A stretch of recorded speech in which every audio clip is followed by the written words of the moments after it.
Hello friends, welcome to TrendTechGuide.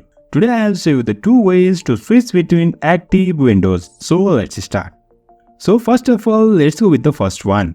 First of all, press and hold Alt key on your keyboard and press Tab. And after that, you can just press Tab to switch between windows. Also, we can use arrow keys for this purpose. And after the desired windows is selected, just unhold Alt key. And this is all we are switched. Again, let's practice once more. Press and hold Alt key, press Tab and switch between windows.